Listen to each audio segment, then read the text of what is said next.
Good morning 11th class students. बेटा इसके जो नोट्स हैं वो मैंने उस पर भेज दिए हैं स्कूल ब्रॉडकास्ट पे, तो आप वहाँ से कॉपी कर लेना। बहुत थोड़े से ज़्यादा हैं नोट्स, तो धीरे धीरे आप कॉपी कर लेना, है ना। लेकिन आप रिटर्न वर्क कंप्लीट रखना। अब आज एक नया टॉपिक ले रहे हैं कोवलेंट बॉन्ड में ही, वेस्पर थ्योरी, और इसका पूरा नाम है valence shell electron pair repulsion theory. और ये थ्योरी आपको आगे भी बहुत काम आती है 12th क्लास में, ठीक है। अब ये थ्योरी क्या है, तो सबसे पहले मैं बता दूं, इस थ्योरी का मेन पर्पस मॉलिक्यूल की शेप बताना और उनके बीच में शेप या ज्योमेट्री बोल दो वो बताना, और साथ में हमें बॉन्ड एंगल का भी पता चलता है कि बॉन्ड एंगल कम है या ज़्यादा है। तो वेस्पर थ्योरी हमें देखो, अभी तक जितनी भी थ्योरी पढ़ी उससे मॉलिक्यूल की शेप नहीं पता चली कि वो कैसा है मॉलिक्यूल, लेकिन वेस्पर थ्योरी आपको समझाएगी कि मॉलिक्यूल की शेप कैसी है, ठीक है। तो वेस्पर थ्योरी से हम मॉलिक्यूल की शेप डिटरमाइन करते हैं। उसके लिए कुछ पोस्टुलेट्स हमको पढ़नी है। फर्स्ट पोस्टुलेट ये है कि वेस्पर थ्योरी में जो वैलेंस इलेक्ट्रॉन है सेंट्रल एटम की बात करते हैं, उसके जो वैलेंस इलेक्ट्रॉन है वो शेप डिसाइड करते हैं, ठीक है। चाहे वो बॉन्डेड हो चाहे नॉन बॉन्डेड हो, वो उस मॉलिक्यूल की शेप डिसाइड करेंगे। दूसरा, जो इलेक्ट्रॉन्स है, शेयरिंग और नॉट शेयरिंग इलेक्ट्रॉन्स, या हम बोल देते हैं अनबॉन्डेड इलेक्ट्रॉन्स या लोन पेयर्स, वो इस तरह से रहते हैं सेंट्रल एटम में कि उनमें मिनिमम रिपल्शन हो, सबसे कम रिपल्शन, और मैक्सिमम डिस्टेंस हो। अगर रिपल्शन कम होगा तो मॉलिक्यूल की स्टेबिलिटी रहेगी। अब ये कैसे होता है वो मैं अभी आपको बताऊंगी, लेकिन दो चीजें आप यहाँ ध्यान रख लो, दो क्या तीन चीजें। सबसे पहले वेस्पर थ्योरी ये बताती है कि मॉलिक्यूल की शेप या ज्योमेट्री कैसी है। दूसरा, वेस्पर थ्योरी में अगर मॉलिक्यूल की शेप जो डिसाइड करता है वो करता है सेंट्रल एटम के वैलेंस इलेक्ट्रॉन्स, जो बॉन्डिंग में पार्टिसिपेट करते हैं और कुछ अनबॉन्डेड भी रहते हैं। अब जो शेयरिंग इलेक्ट्रॉन्स है और जो लोन पेयर्स हैं वो इस तरह से रहते हैं सेंट्रल एटम के चारों ओर कि उनमें मिनिमम रिपल्शन हो और मैक्सिमम डिस्टेंस हो। और आपको और बता दूं, फोर्थ जो आपकी बात है वो ये है कि सबसे ज्यादा जो रिपल्शन है वो होता है लोन पेयर में, उससे कम रिपल्शन होता है लोन पेयर बॉन्ड पेयर में, और जो सबसे कम रिपल्शन है वो बॉन्ड पेयर में। अब आपको ये हो सकता है अभी नहीं समझ में आ रही, लेकिन ये बातें अपने दिमाग में फिट कर लो, उसके बाद जैसे ही मैं शेप अभी बताऊंगी आपको समझ में आने लग जाएगा। तो सबसे ज्यादा रिपल्शन अगर मैं बोलूँ तो किसमें होगा, जो लोन पेयर है उसमें, और इनमें डिस्टेंस ज्यादा होगी जिससे रिपल्शन कम रहे। तो कभी भी मॉलिक्यूल की शेप जब डिसाइड करेंगे तो हम लोन पेयर को सबसे ज्यादा डिस्टेंस पे रखेंगे, फिर उससे कम distance lone pair bond pair में, और सबसे कम डिस्टेंस होती है बॉन्ड पेयर। तो ये कुछ एक पोस्टुलेट थे वेस्पर थ्योरी के। अब इन पोस्टुलेट से हम एटम की शेप डिसाइड करेंगे, मॉलिक्यूल की शेप डिसाइड करेंगे। तो देखो मॉलिक्यूल की शेप कैसे डिसाइड होती है बेटा। सबसे पहला मॉलिक्यूल मैं आपको बताती हूँ, Ab2 type molecule, Ab2 type molecule, यानी ए एटम, उसके पास दो वैलेंस इलेक्ट्रॉन है और बी एटम के साथ वो बॉन्डिंग कर रहे हैं। अब शेप ये इलेक्ट्रॉन्स ही डिसाइड करते हैं।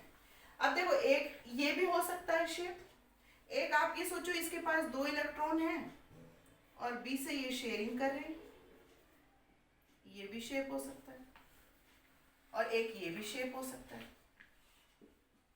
तो शेप कौन सा ज्यादा सही है, तो हमने बोला कि शेप के लिए बॉन्डिंग या नॉन बॉन्डिंग इलेक्ट्रॉन में मैक्सिमम डिस्टेंस होना चाहिए और मिनिमम रिपल्शन होना चाहिए। तो यहाँ अगर हम देखें तो ये डिस्टेंस कम है और ये डिस्टेंस ज्यादा, देखो बॉन्ड एंगल ज्यादा है। तो अगर बॉन्ड एंगल ज्यादा होगा तो ये एक दूसरे से रिपल्शन नहीं करेंगे और मॉलिक्यूल ज्यादा स्टेबल रहेगा। इसलिए Ab2 टाइप मॉलिक्यूल जो होता है उसकी जो शेप है वो लीनियर होती है, लीनियर। और इनके बीच में जो बॉन्ड एंगल होता है वो 180 डिग्री का होता है। तो यहाँ तक आपको समझ में आया होगा Ab2 टाइप मॉलिक्यूल। और Ab2 टाइप मॉलिक्यूल का मैं एक एग्जांपल ले लूँ आपके सामने, तो BeF2 ये सबसे बेस्ट एग्जांपल है। बेरिलियम के पास में 2 वैलेंस इलेक्ट्रॉन है। अब मैं कहूँ इसकी शेप कैसी है, तो इन वैलेंस इलेक्ट्रॉन में मैक्सिमम डिस्टेंस कब रहेगी, जब फ्लोरीन के साथ वो इस तरह से बनाएंगे। फ्लोरीन के पास 7 वैलेंस इलेक्ट्रॉन है, ये अगर मैं कहूँ कि नहीं ऐसी नहीं, ऐसा होना चाहिए था कि ये इलेक्ट्रॉन ऐसे रहे और फ्लोरीन के साथ यूं बॉन्डिंग करते,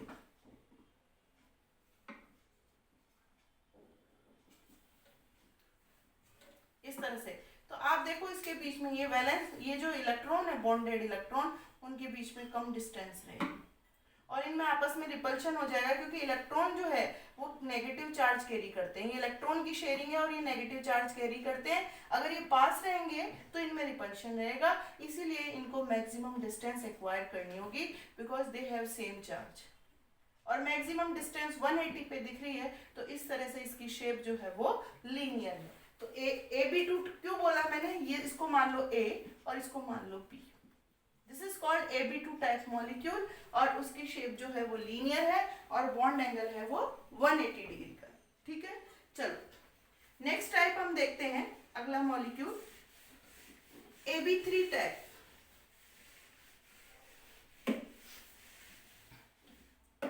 अगला मॉलिक्यूल है Ab3 टाइप, यानी सेंट्रल एटम A, उसके पास 3 वैलेंस इलेक्ट्रॉन है। अब 3 वैलेंस इलेक्ट्रॉन का तरीका एक तो ये भी हो सकता है, ठीक है, ऐसा हो जाए पास पास रहे यूं 1 2 3, एक ये भी हो सकता है।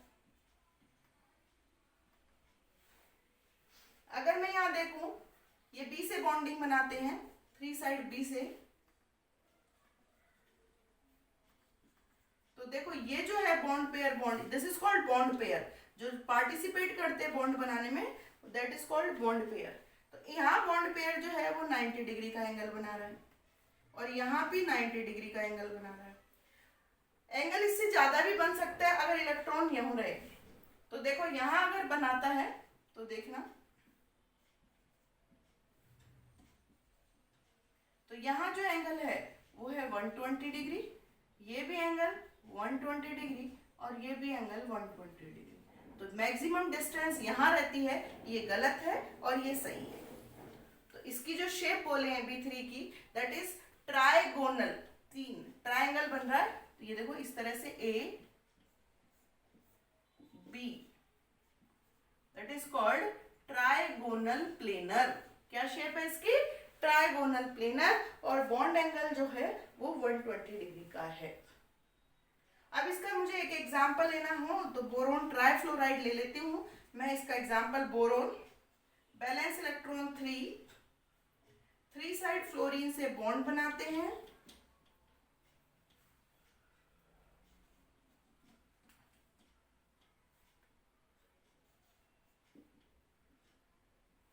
और ये जो बॉन्ड एंगल है वो 120 डिग्री का है। तो ये जो शेप है आपको मैंने बताया, ये जो इस तरह की शेप होती है, that is called trigonal planar shape. तो आपसे पूछे बोरोन ट्राइफ्लोराइड का क्या शेप है, तो वो है ट्राइगोनल प्लेनर। ठीक है, तो ये है आपका Ab3 टाइप मॉलिक्यूल। नेक्स्ट बात करते हैं हम, अगला मॉलिक्यूल लेंगे, third type of molecule Ab4 molecule. तो देखो Ab4 type of, third type of molecule Ab4, यानी सेंट्रल एटम A और उसके साथ 4 बॉन्डेड B एटम है। ठीक है, तो देखो एक तो शेप ये हो सकती है A और A के चारों ओर ये हो B। अगर हम देखें तो ये है 90 डिग्री का एंगल। 90 डिग्री का एंगल है तो थोड़ा बहुत रिपल्शन होता है और मॉलिक्यूल हो सकता है स्टेबल नहीं हो, क्योंकि बॉन्ड पेयर, यहाँ इलेक्ट्रॉन की शेयरिंग हो रखी है देखो, तो बॉन्ड पेयर में रिपल्शन हो सकता है।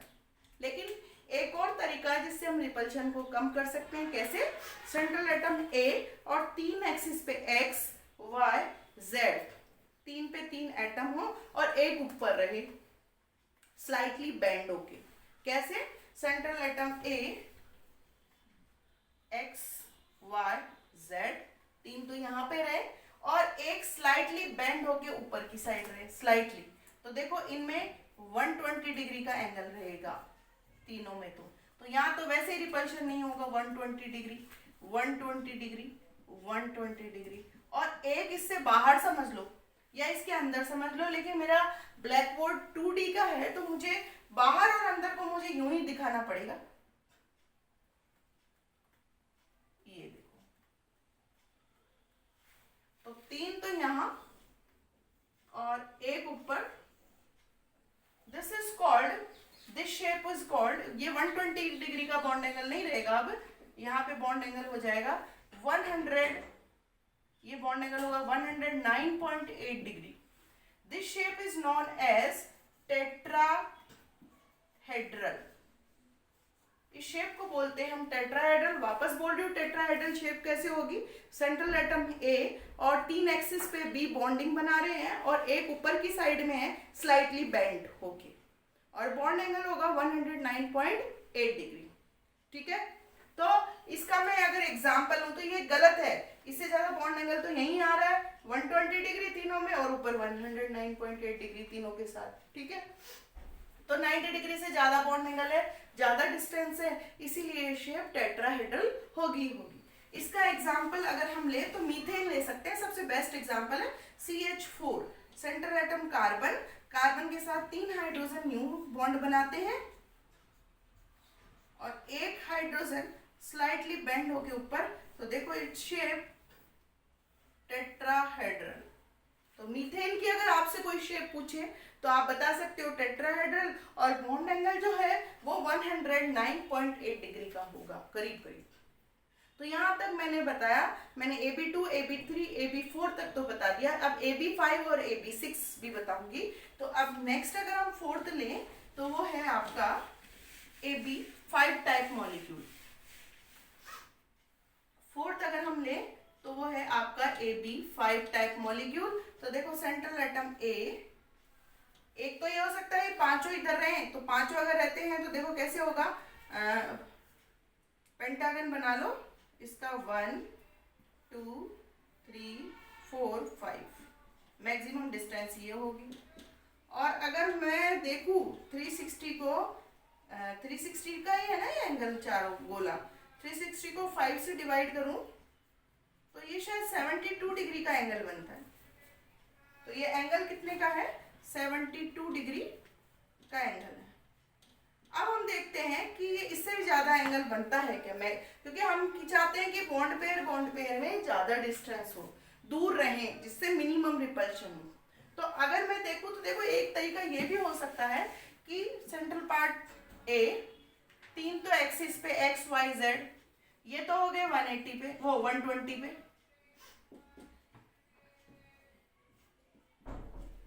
ये हो गए 120 डिग्री। ठीक है, और एक इससे आगे और एक इससे पीछे। आप यूं मान लो सेंट्रल एटम है ए, एक्स वाई जेड, ठीक है, एक ऊपर एक नीचे। तो एक्स वाई जेड में जो है वो 120 डिग्री का एंगल रहेगा, और जो ऊपर वाला है वो 90 डिग्री का है सबसे, और नीचे वाला जो बॉन्ड एंगल है वो भी 90 डिग्री का है। तो कहने का मतलब इन तीनों में तो कम से कम रिपल्शन होगा, इसलिए स्टेबिलिटी मेंटेन रहेगी। ऊपर वाला और नीचे वाला मैं बाहर और अंदर नहीं ला सकती, ऊपर और नीचे ही दिखा सकती हूँ। तो ये जो है वो 90 डिग्री पे रहेंगे, ये वाला 90 पे तीनों से, ये वाला भी 90 डिग्री पे। तो its shape trigonal bipyramid. अगर आप इसकी शेप देखो तो इसकी शेप है ट्राइगोनल बाय पिरामिडल। तो हम ये कह सकते हैं कि जहां बॉन्ड एंगल 72 डिग्री का बन रहा था उससे ज्यादा बॉन्ड एंगल बन रहा है, एक तो 120 डिग्री का बॉन्ड एंगल बन रहा है और एक 90 का बन रहा है। तो 72 डिग्री से तो ज्यादा ही है, यहाँ ज्यादा स्टेबिलिटी रहेगी। तो अगर आपसे पूछे AB5 टाइप मॉलिक्यूल की ज्योमेट्री कैसी है, तो उसकी ज्योमेट्री ट्राइगोनल बाय, दो पिरामिड, एक ऊपर एक नीचे, और बॉन्ड एंगल बोले तो 120 डिग्री एंड 90 डिग्री का बॉन्ड एंगल है।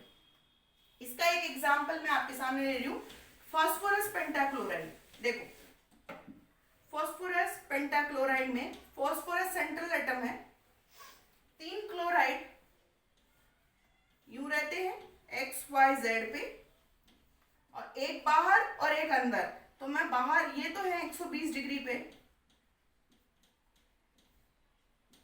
120 डिग्री, एक इससे ऊपर और एक इससे नीचे, और ये 90 डिग्री पे रहेंगे। तो फास्फोरस ट्राइक्लोराइड की शेप देखें, trigonal bipyramidal and bond angle 120 degree and 90 degree.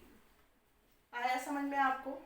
Next example की हम बात करें, लास्ट जो मॉलिक्यूल है दैट इज AB6 मॉलिक्यूल। हम ये मानते हैं कि अगर मॉलिक्यूल स्टेबल है तो सेंट्रल एटम से सिर्फ 6 मॉलिक्यूल ही बॉन्ड बना पाएंगे। इससे ज्यादा अगर बॉन्ड बनते हैं, सेंट्रल एटम से 6 भी एटम ही बॉन्ड बनाते हैं, उससे ज्यादा अगर बॉन्ड बनता है तो वो मॉलिक्यूल अनस्टेबल हो जाता है। जैसे एक तो ये हो सकता है जो मैं आपको बताऊं कि A सेंट्रल एटम है और उससे 1 2 चारों तरफ रहे, ये चारों तरफ रहेंगे, तो ये बन गया आपका 360B, यहाँ चारों तरफ है, इसके चारों दिशाओं में है। ये सेंट्रल एटम के चारों साइड में है, 6 साइड में, गोले में, स्फीयर में, ठीक है। तो 360 डिवाइडेड बाय 6 तो बनता है 60 डिग्री का एंगल, बहुत ही कम एंगल बनता है, मॉलिक्यूल स्टेबल नहीं रहेगा। लेकिन हो सकता है डायग्राम मेरे पास ऐसा ही बने क्योंकि मैं 2D में बना रही हूँ, लेकिन आप उसको समझने की कोशिश करना कैसे बनेगा। AB6 सेंट्रल एटम A, उससे चारों कोनों पे, ठीक है, वापस मैं बोल रही हूँ, A atom 1 corner, 2nd corner, 3rd corner, 4th corner, ये 4 कोनों में, एक ऊपर और एक नीचे, ठीक है। तो अगर हम इस तरह से देखते हैं तो 4 जो कॉर्नर्स पे B एटम है उनमें 90 डिग्री का एंगल रहेगा, जो ऊपर वाला है वो भी सबसे 90 डिग्री पे रहेगा, और जो नीचे वाला है वो भी सबसे 90 डिग्री पे रहेगा। तो 60 डिग्री से ज्यादा ही बॉन्ड एंगल होगा, यानी डिस्टेंस ज्यादा एक्वायर करेगा। तो देखो इसको इससे मैच खाता हुआ डायग्राम होगा, लेकिन आप उसको समझने की कोशिश करना। मैं इधर बता रही हूँ, सेंट्रल एटम A, 4 कॉर्नर्स पे B, which have 90 degree angle,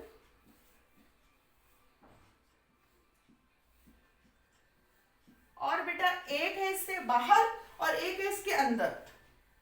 अब बाहर और अंदर को मेरे पास प्रॉब्लम यह है कि ब्लैक बोर्ड 2D है, तो मुझे बाहर और अंदर वाले को भी ऊपर नीचे ही दिखाना पड़ रहा है। लेकिन आप मेरी बात समझ रहे होंगे कि इससे एक तो बाहर निकलता हुआ और एक उसके पीछे का, तो वो भी इन सबसे, जो बाहर है वो भी सबसे 90 डिग्री है और जो पीछे है वो भी सबसे 90 डिग्री है। तो बाहर वाले को और पीछे वाले को मुझे यूं ही दिखाना पड़ेगा। Its shape octahedral. अब आपको ऑक्टाहेड्रल कैसे है? Octa means 8 phases. देखो कैसे, 1 2 3 4 5 6 7 8। तो this is called octahedral shape, octahedral shape, और बॉन्ड एंगल जो है वो 90 डिग्री रहेगा सभी के बीच में।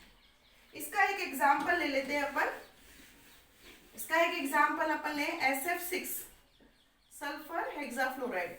सल्फर के पास 6 वैलेंस इलेक्ट्रॉन है और 6 साइड ये फ्लोरीन से बॉन्डिंग बनाते हैं। तो देखो कैसे, 4 तो कोनों में, मैं जो बोल रही हूँ उसको नोटिस करना, 4 कॉर्नर्स पे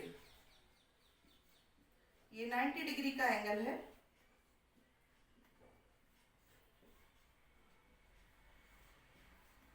और एक इससे बाहर और एक इसके अंदर जो मैं यहां दिखा रही हूं। तो इट्स शेप ऑक्टाहेड्रल, या हम इसको बोल सकते हैं स्क्वायर बाय पिरामिडल। 2 पिरामिड बन रहे, एक ऊपर और एक नीचे, तो हम बोल सकते हैं स्क्वायर बाय पिरामिडल। तो ये आपको आज मैंने ये बताया है वेस्पर थ्योरी से AB2, AB3, AB4, AB5, AB6 molecule जो है उनमें एग्जाम्पल से आपको शेप बताइए। वापस मैं बोल रही हूँ, AB2 की शेप है लीनियर, AB3 की शेप है ट्राइगोनल प्लेनर, AB4 की शेप है टेट्राहेड्रल, AB5 की शेप है ट्राइगोनल बायपिरामिडल, और AB6 की शेप है ऑक्टाहेड्रल और स्क्वायर बायपिरामिडल। इसके नोट्स मैंने भेज दिए हैं, आप उसमें और अच्छे से देख सकते हो, ठीक है।